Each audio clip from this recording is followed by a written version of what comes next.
फूलपुर गांव में अभिषेक और मायरा की शादी हुई थी और आज उनकी सुहागरात थी। कमरे में अभिषेक थोड़ा रिलैक्स ही कर रहा था कि तभी मायरा ने उसे पीछे से गले लगाते हुए कहा, आज इतनी खास रात है और तुम क्या ऐसे ठंडे पड़े हो?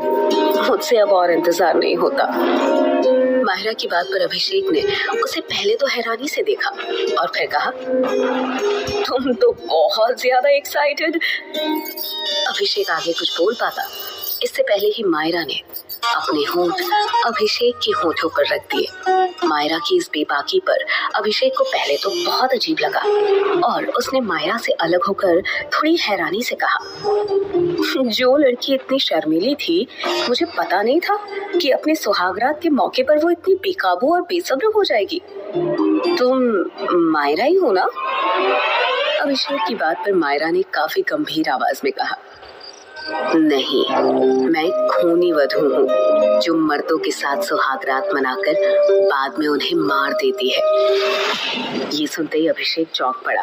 वो कुछ कहता इससे पहले ही मायरा ने हंसते हुए कहा, यार मैं तुम्हारी बीवी हूँ मायरा। इस बात पर अभिषेक ने मायरा से थोड़ा दूर हटकर कहा, तुमने भी किसका नाम ले लिया? इस तरह रात को उसका नाम नहीं लेना चाहिए, पता है ना? ये सब छोड़ो और मुझ पर ध्यान दो। कहते हुए मायरा ने अभिषेक को अपने करीब खींच लिया और उसे चूमने लगी। मायरा के होठों को अपने चेहरे पर महसूस कर अभिषेक भी अब मदहोश होने लगा था। अभिषेक का साथ पाकर मायरा के चेहरे पर एक गहरी मुस्कान आ गई और बस कुछ पलों के लिए उसकी आंखों का रंग बदलकर खून सा लाल हो गया। तभी अचानक ही उसकी आंखें चमकने लगी, लेकिन अभिषेक मायरा की बदलती आंखों का रंग देख पाता उससे पहले ही उसके फोन पर रिंग हुई और अभिषेक फोन पर बातें करने लग गया। मगर वहीं पीछे खड़ी मायरा बेताब हो रही थी। अभिषेक ने जैसे ही फोन रखा, मायरा उससे जाकर लिपट गई। कि मायरा को आज क्या हो गया? आज से पहले इसका ऐसा रूप नहीं देखा था। ये मेरी मायरा ही है ना?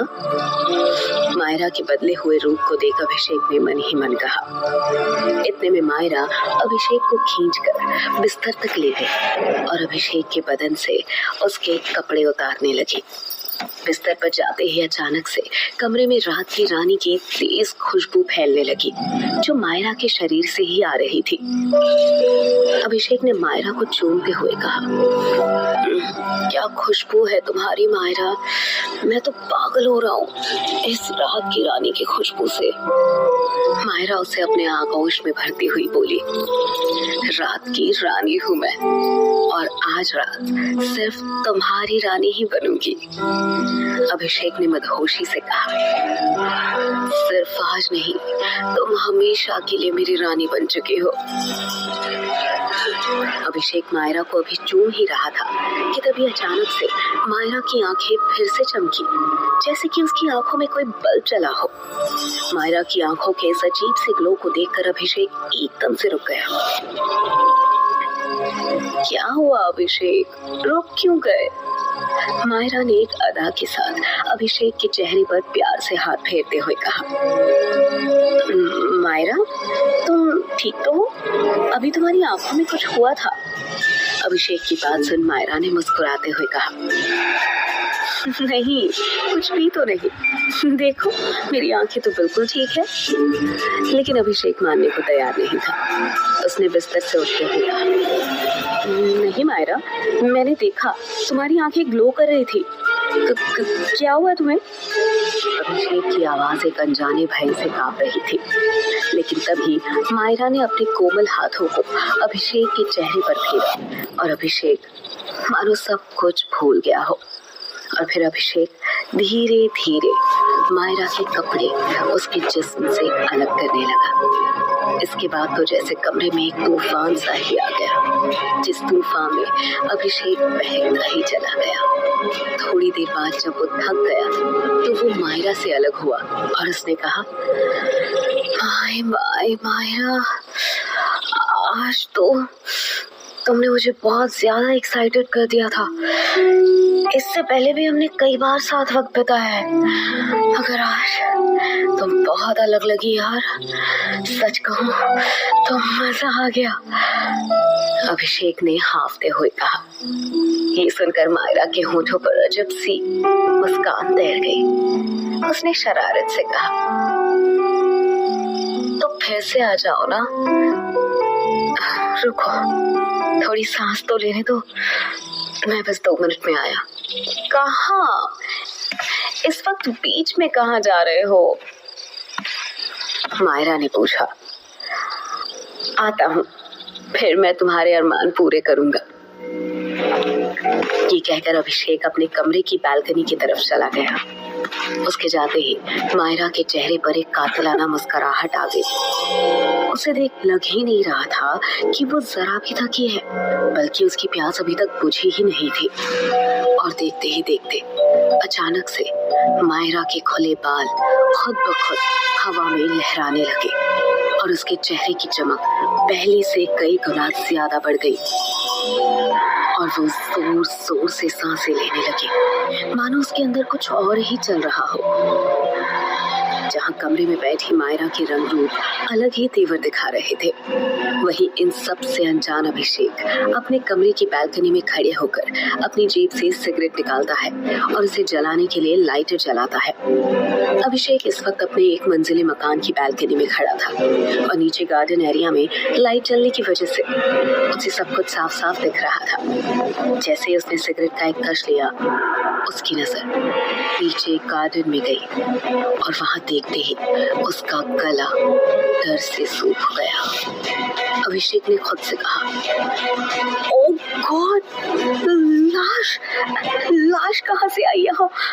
अभिषेक के सामने नीचे जमीन पर एक लड़की की बॉडी पड़ी थी जो दुल्हन के जोड़े में थी। उसने घबराते हुए जैसे ही और ध्यान से देखा तो उसकी आंखों को यकीन नहीं हुआ, क्योंकि वो लाश किसी और की नहीं बल्कि उसकी पत्नी मायरा की थी। उसने घबराते हुए धीरे से कहा, अंदर जो बैठी है वो अगर मायरा है तो फिर ये लड़की कौन है? और अगर ये मायरा है तो कमरे में कौन है? दो मायरा कैसे हो सकती है? और मायरा की जान किसने ली? अभिषेक की सांसें गले में ही अटक गई। उसकी आंखों में खौफ साफ दिख रहा था। कमरे में बैठी मायरा उसे दिखाई दे रही थी, जो बड़े प्यार से अपने खुले बालों के साथ खेल रही थी। उसे देखकर अभिषेक को अपने हाथ पैर ठंडे होते हुए मालूम पड़े। वो घबराया हुआ धीरे से कमरे में आया और वहां बैठी मायरा से पूछा, कौन हो तुम? क्या तुमने मारा है मेरी मायरा को? ओ माय गॉड, मतलब गांव वाले जिस खूनी वधू के बारे में बात कर रहे थे वो सच है? क्या तुम खूनी वधू हो? अभिषेक के सवाल के बदले में मायरा की एक ठहाकेदार हंसी वहां गूंजी। अभिषेक के कदम वहीं जम गए और तभी मायरा के शरीर की रंगत बदलने लगी। देखते ही देखते उसका चेहरा बदल गया। अभिषेक के सामने अब उसकी मायरा नहीं थी, बल्कि एक बेहद खूबसूरत लड़की थी, जिसकी खूबसूरती देखकर वो हक्का पक्का रह गया। उसका लहंगा रुई के नरम फाँव जैसे उसके गोरे बदन को छुपाने की नाकाम कोशिशें कर रहा था। उसके शरीर की आकर्षक बनावट और उसके लाल पतले होंठ और काजल से सनी बड़ी बड़ी आंखें अभिषेक को अपनी ओर खींच रहे थे। उस लड़की के बदन की कसावट और उसके काले घुंघराले बाल ऐसे थे कि कोई भी मर्द खुद को उस पे न्यौछावर करने को तैयार हो जाए। अभिषेक भी उसकी खूबसूरती में मदहोश होकर पल भर को सब कुछ भूल चुका था।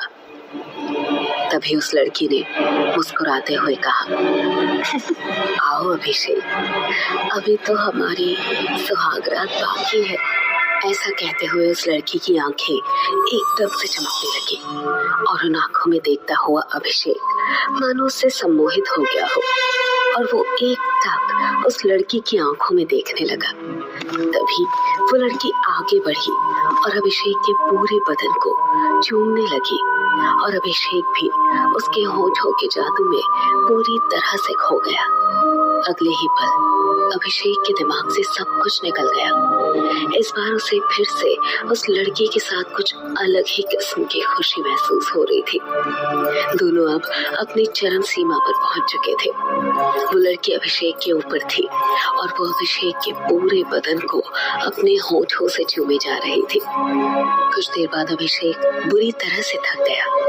अभिषेक पसीने से भीग चुका था। अभिषेक को ऐसे देख उस लड़की के चेहरे पर एक रहस्यमय मुस्कान उभर आई और उसने फिर से अभिषेक को अपनी ओर खींचा और उसके होठों पर एक बार फिर से किस किया। पर इस बार अभिषेक को अपनी सांसें अटकती हुई महसूस हो रही थी। उसे अपना पूरा बदन अकड़ता हुआ लग रहा था और अगले ही पल अभिषेक का पूरा शरीर ऐसे सफेद हुआ जैसे शरीर से खून की एक एक बूंद चूस ली गई हो। एक आखिरी बार अभिषेक के गले से तेज चीख निकली। उसकी चीख सुनते ही वीर सिंह, हवेली का मैनेजर और गार्ड दौड़कर अभिषेक के कमरे में आए। मैनेजर ने भय से आंखें बड़ी करते हुए कहा, अरे ये अभिषेक बाबू के साथ क्या हो गया? जल्दी से किसी डॉक्टर को बुलाओ कोई। लेकिन जमीन पर पड़ा अभिषेक अपनी आखिरी सांसें ले चुका था। वीर सिंह ने अभिषेक की लाश को देखकर कहा, इसे खूनी वधू ने मारा है। जल्दी से सब उस भूतनी की तस्वीर निकालो और घर के बाहर चलाओ। जल्दी करो, नहीं तो वो और भी लोगों को मार देगी। उस वक्त रात के 12 बज रहे थे और पूरे गांव में आग की तरह ये बात फैल गई कि हवेली में खूनी वधू ने अभिषेक और उसकी पत्नी मायरा को मार दिया है। पूरे गांव के औरत मर्द अपने घरों से केरोसिन तेल निकाल कर ले आए और वीर सिंह सहित सभी हवेली के सामने जमा हो गए। वीर सिंह ने घबराते हुए कहा, एक साथ 2-4 तस्वीरें जला दो, अगर आसपास होगी तो भाग जाएगी। वीर सिंह के कहते ही सभी ने एक साथ तस्वीर को आग के हवाले कर दिया। तस्वीरों में आग लगते ही किसी औरत की तेज चीख की आवाज आई और साथ ही मन कपा देने वाली धूल की आवाज। अगले ही पल तेज हवा से मौसम बदलने लगा तो सभी घबराकर एक दूसरे की शक्लें देखने लगे। वीर सिंह ने जोर से कहा, घबराने की बात नहीं है कि उसी भूतनी की चीख है। तस्वीरों के जलने से उसको भी कुछ हुआ है और इसलिए वो यहाँ से भाग गई है। सभी को परेशान होते देख वीर सिंह ने कहा, आज से इस गांव में शादी के लगन में कोई शादी नहीं होगी और अगर किसी ने इसके खिलाफ जाकर शादी करने की कोशिश की तो उसे गांव से बाहर कर दिया जाएगा। पूरे गांव के लोगों ने एक साथ कहा, हाँ, ऐसा ही होगा। हाँ, ऐसा ही होगा। ऐसा ही होगा। खूनी वधू की इस घटना के 10 दिन बाद फूलपुर गांव के स्टेशन पर शाम के 6 बजे एक ट्रेन आकर रुकती है। ट्रेन में सोई चेतन की अचानक से नींद खुली। चेतन एक 26 साल का हैंडसम लड़का है जो मुंबई से फूलपुर गांव एक डॉक्यूमेंट्री फिल्म बनाने के लिए आया है। नींद से जागा हुआ चेतन उठा और बाहर झांक कर देखा तो उसे महसूस हुआ कि पूरी ट्रेन में शायद वो अकेला ही है। यहाँ तक कि पूरा स्टेशन भी खाली था। उसने अपना बैग लिया और ट्रेन से उतर गया। स्टेशन पर हल्की मध्यम सी रोशनी में उसे दूर बेंच पर बैठी एक लड़की दिखाई दी तो वो उसकी तरफ बढ़ गया। लड़की ने एक लाल रंग की साड़ी पहन रखी थी और उसके लंबे खुले बाल कमर तक आ रहे थे और आंखों में गहरा काजल लगा हुआ था। उस लड़की के शरीर से आती खुशबू चेतन को पागल कर रही थी। उसने खुद से कहा, आज तक मैंने इतनी खूबसूरत लड़की नहीं देखी थी। चेतन अभी उसे देखकर खोया ही हुआ था कि उस लड़की की प्यारी सी आवाज आई, चेतन। एक अनजान लड़की के मुंह से अपना नाम सुनकर चेतन ने चौंकते हुए कहा, आपको मेरा नाम कैसे मालूम? लड़की ने शरारत से मुस्कुराते हुए कहा, आपके आई कार्ड पर लिखा है। चेतन ने गौर किया। उसने अपने हाथ में अपना आईडी पकड़ा हुआ था, लेकिन इतनी कम रोशनी में इसने मेरा नाम कैसे पढ़ लिया? वो सोच ही रहा था कि लड़की ने फिर कहा, आप किसे ढूंढ रहे हैं? चेतन ने जवाब दिया, मैं तो अभी आया हूँ, लेकिन शायद आपको मदद की जरूरत है। इस वक्त अकेली आप स्टेशन पर क्या कर रही हैं? कहीं छोड़ दूं मैं आपको? लड़की ने मुस्कुराकर कहा, नहीं नहीं, मुझे जहाँ जाना है मैं वहाँ चली जाऊंगी, आप मेरी फिक्र ना करें।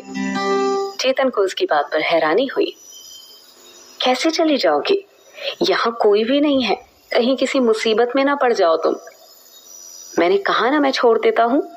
जवाब में वो लड़की हंस पड़ी और कहा, मुसीबत? और मेरे लिए? वैसे तुम्हारे आने से इस गांव के लोगों की मुसीबत जरूर दूर हो जाएगी। चेतन को उसकी बात समझ में नहीं आई तो उसने कहा, मैं कुछ समझा नहीं, मेरे आने से कौन सी मुसीबत दूर होगी? मैं तो यहाँ बस एक डॉक्यूमेंट्री फिल्म बनाने आया हूँ। लड़की ने जवाब दिया, उस समय आने पर पता चल जाएगा तुम्हें। उसकी बात पर चेतन ने बेपरवाही से अपने कंधे ऊपर किए और वहां से चला गया। उसके जाते ही उस लड़की के होंठों पर एक रहस्यमयी मुस्कान उभर आई।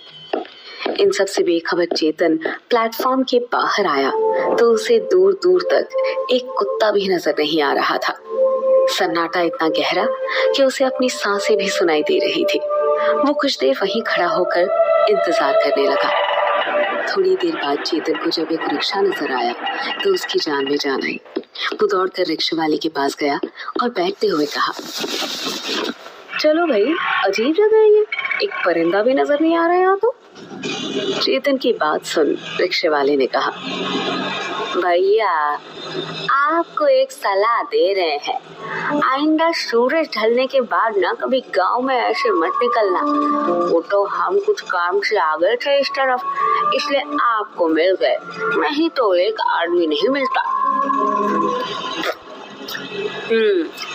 और वैसे भी हमने अपने पास उस भूतनी को भगाने का कवच भी रखा है। भूतनी? कौन सी भूतनी भाई? चेतन ने हैरानी से पूछा।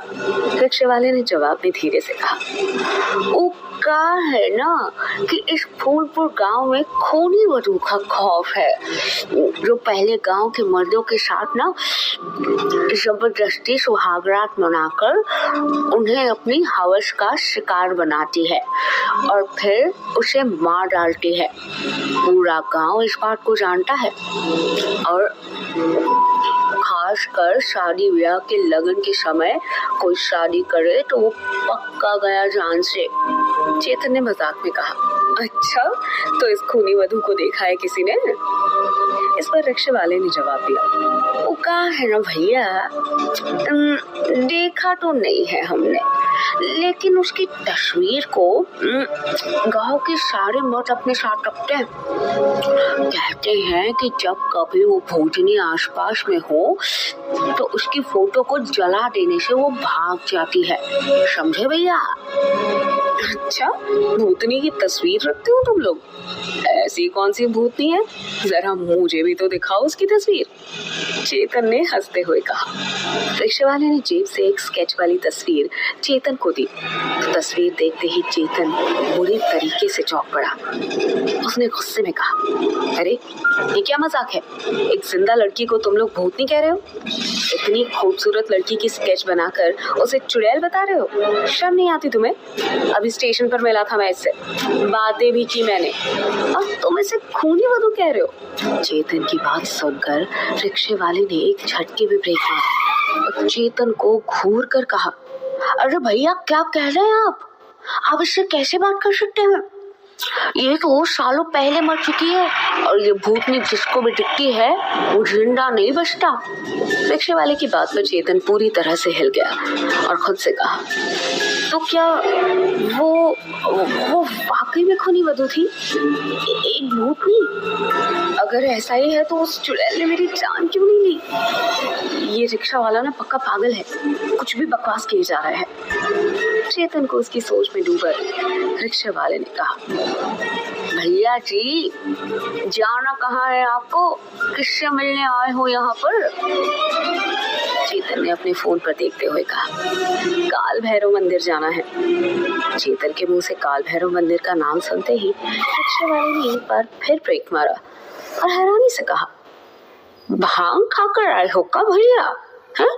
पहले कहते हो कि भूतनी से बात किए और अब कह रहे हो कि काल भैरव मंदिर जाना है, वो भी रात के वक्त। इंसान ही हो ना या कोई आत्मा वात्मा हो? रिक्शे वाले की इस बात पर अब चेतन को भी गुस्सा आ गया। उसने रिक्शे से उतरते हुए कहा, बहुत कर लिए तुम बकवास, तब से बिना सिर पैर की बातें किए जा रहे हो। तुम रहने दो, मैं खुद चला जाऊंगा जहाँ जाना है। चेतन ने बैग संभाला और अपने फोन का मैप ऑन करके मंदिर की ओर चल पड़ा। रिक्शे वाले के चेहरे पर परेशानी साफ नजर आ रही थी। उसने सोचते हुए कहा, इस आदमी के साथ कुछ तो गलत है, और अगर नहीं है तो अब जरूर होगा। दूसरी ओर चेतन मैप के बताए रास्ते पर चला जा रहा था। शाम के 7 बजे ही गांव में इस कदर सन्नाटा था जैसे कि रात के 1 बज रहे हो। चेतन कुछ दूर पैदल चला था कि उसे मंदिर दिखाई देने लगा।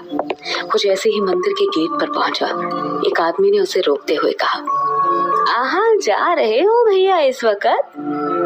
चेतन ने कहा, मंदिर जा रहा हूँ, इस वक्त दर्शन तो नहीं करूंगा, पर अंदर ही सुबह होने का वेट कर लूंगा। आप मंदिर के पुजारी हैं? चेतन ने कहा तो उस आदमी ने अपना परिचय दिया। हमारा नाम वीर सिंह है, हम इस गांव के सबसे समझदार आदमी हैं और समझदार होने के नाते ही तुम्हें कह रहे हैं कि रात के वक्त मंदिर में जाना मना है। चेतन पहले से ही रिक्शे वाले की बात से परेशान हो चुका था और अब इस वीर सिंह की बात पर उसने झल्लाते हुए कहा, यहाँ सब पागल है क्या? कोई कहता है रात में भूतनी घूमती है, रात में मत निकलो, तुम कह रहे हो रात में मंदिर मत जाओ, मतलब यहाँ चल क्या रहा है? चेतन की बात पर वीर सिंह ने इधर उधर देखते हुए कहा, बात तो 100% सच है। गांव में खूनी वधू की आत्मा घूमती है। हम तो अपने घर को जा रहे थे तो तुम मिल गए हमें, और रहा सवाल मंदिर का, तो इस मंदिर में रात के वक्त जो कोई भी अंदर गया है ना, वो जिंदा बाहर नहीं आया है, इसीलिए मना कर रहे हैं। बाकी तुम लग रहे हो शहर के, तो खुद ही समझदार होंगे। जान प्यारी है तो लौट जाओ, कहीं पड़ गए ना मुसीबत में तो वीर सिंह नहीं आएगा बचाने। चलो चलते हैं हम, जरूरत होगी तो पास ही में घर है हमारा, नीले रंग का है, दरवाजे पर एक चप्पल लटकी है हमारे, चले आना। अपनी बात कहकर वीर सिंह तो वहां से चला गया, लेकिन चेतन को हड़बड़ी थी। उसने खुद से कहा, मैं नहीं रुक सकता सुबह तक, मुझे जल्द से जल्द अपनी डॉक्यूमेंट्री फिल्म शूट करके इस अजीब से गांव से वापस जाना है, और कल रुक भी गया तो भी तो फिल्म तो रात के वक्त ही शूट करनी है मुझे, इसलिए ये काम आज ही खत्म करना होगा और सुबह की ट्रेन से मैं वापस चला जाऊंगा। मन में सोचकर उसने अपने आसपास देखा और जब उसे कोई भी नजर नहीं आया तो वो मंदिर के विशालकाय लकड़ी के दरवाजे के पास पहुंच गया। चेतन ने ऊपर से नीचे दरवाजे को देखा तो उसकी ऊंचाई यही कोई 15 फीट के करीब थी। दरवाजे पर लोहे की कुंडी लगी हुई थी और पास ही एक बोर्ड रखा हुआ था जिस पर लिखा था, शाम के बाद मंदिर में प्रवेश वर्जित है। चेतन ने बोर्ड को हटाकर एक साइड रखा और दरवाजे के ऊपर लगे भारी भरकम लोहे की कुंडी को दोनों हाथों से पकड़कर खोला। कुंडी के खुलते ही एक हल्की सी आवाज के साथ मंदिर का मेन गेट खुल गया। चेतन ने मंदिर के भीतर प्रवेश किया और अंदर से दरवाजे को बंद कर दिया। मंदिर के भीतर गहरा अंधेरा था। सन्नाटे को चीरती हुई बस पेड़ के पत्तों की आवाजें आ रही थी। उसका मन एक पल को सहम गया। उसने बैग के हैंडल को कसकर पकड़ा और मोबाइल के टॉर्च की रोशनी में आगे बढ़ गया। मंदिर का प्रांगण खुला हुआ था जिसके ठीक बीचों बीच एक विशालकाय बरगद का पेड़ था। काले पत्थरों से बनी जमीन और मोटे मोटे ऊंचे नक्काशीदार खंभों से लगे दीवार मंदिर के प्राचीन होने का सबूत दे रहे थे। उसने अपना कैमरा ऑन किया और चारों तरफ शूट करने लगा। आगे बढ़ने पर उसे मुख्य मंदिर दिखाई दिया। चेतन ने अपने जूते उतारे और मुख्य मंदिर के भीतर आया। मंदिर के भीतर कई छोटे बड़े पीतल के घंटे लगे हुए थे। सामने ही भैरव बाबा की बड़ी सी मूर्ति स्थापित थी। काले रंग के पत्थर से बनी मूर्ति अंधेरे में भी चमक रही थी। मूर्ति में काल भैरव बाबा की आंखों में नीलम जड़े हुए थे और सर पर चांदी का छत्र लगा हुआ था। चेतन ने इससे पहले कभी भी काल भैरव बाबा के दर्शन नहीं किए थे। मूर्ति को देखकर वो थोड़ा सहम गया। उसने जल्दी से चारों तरफ कैमरा घुमाया और प्रणाम करके बाहर निकल गया। अभी वो मुख्य दरवाजे से बाहर आया ही था कि तभी उसकी नजर सामने एक और दरवाजे पर गई।